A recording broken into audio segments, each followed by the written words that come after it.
When you see a coyote, think smart. Long Island, New York, the United States, the Earth. Lawn, strip mall, post office, dive bar. Doesn't make sense. I was fresh at Harvard, undeclared. Go on. This is Active Listening, a New Dramatists podcast that invites the resident playwrights to experiment with story, intimacy, and immediacy through sound experiences. This initiative was born of the questions that became urgent as our pandemic lockdowns began. What are the alternatives to gathering together in rooms? What might a play for the ear sound like? Each episode is written and recorded by a different resident playwright. This episode features work by Kirk Wood Bromley. Mark, a new poetry student at Harvard, has just seen a burnt woman walk by his classroom and stare at him through the window while the class read Keats's Ode on a Grecian Urn aloud. After class is dismissed and all have left, including Clara, the student in whom he has a special interest, Mark delivers this monologue of confusion, horror, and defiance. This is The Burnt Woman of Harvard by Kirk Wood Bromley. I was fresh at Harvard, undeclared. A fine, free beam of calorescing love my spirit yawed, genteelly plundering arcane tradition for impressured poise, to vitrify my aggregates to voice. Yet most in all did I at beauty needle.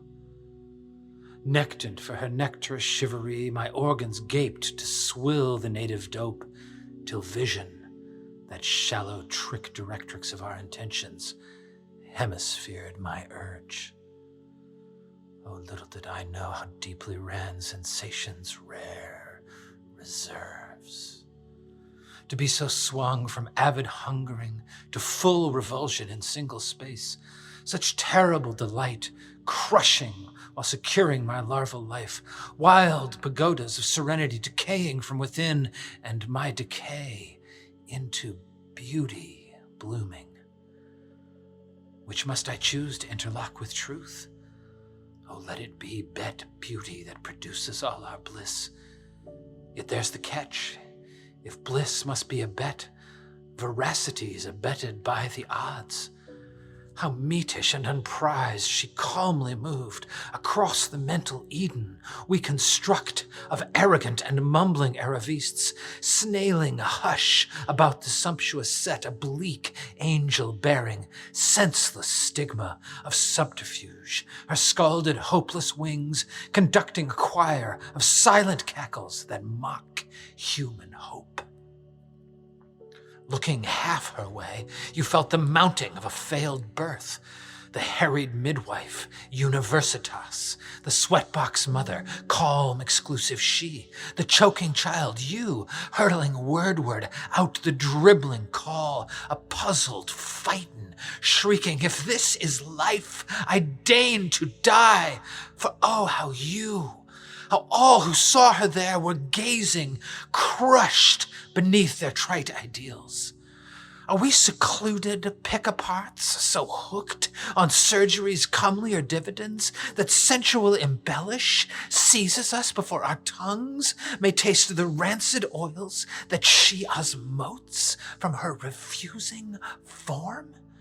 Can these decortic, quarantining eyes ever phase away her warning placard on our cathartic rubble, baiting us to hope's high drudgery? Must craving mind dizzy downward drill into the vomit of Crassing's meal to scrape one scrap of truth, esteemed alone as self-disgust delights in our disrepaired imaginations? Gape away. There's no peace in paradox, no sense in an agonized ecstasis.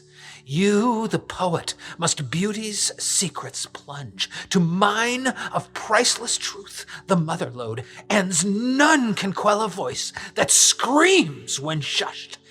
Here, mark my word, My words shall hit her mark.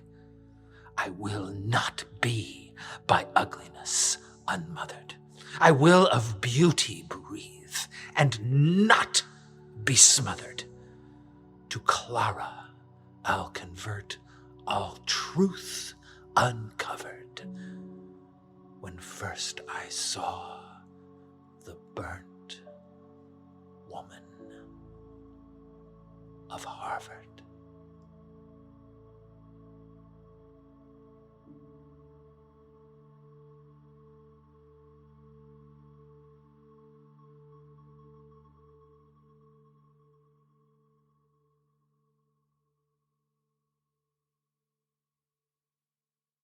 You just heard The Burnt Woman of Harvard. It was written, recorded, and sound designed by Kirk Wood Bromley. Active Listening is a project of New Dramatists and is produced by Corinne Keithley-Sires and Melissa Tien. More information on the series and a sonic visualization of each episode can be found by going to newdramatists.org/active listening. New Dramatists is one of the country's leading playwright centers and a nationally recognized new play laboratory. Its mission is to provide playwrights with time, space, and resources in the company of gifted peers to create work, realize their artistic potential, and make lasting contributions to the theater. Active Listening is made possible with generous support from the Venturous Theater Fund of the Tides Foundation.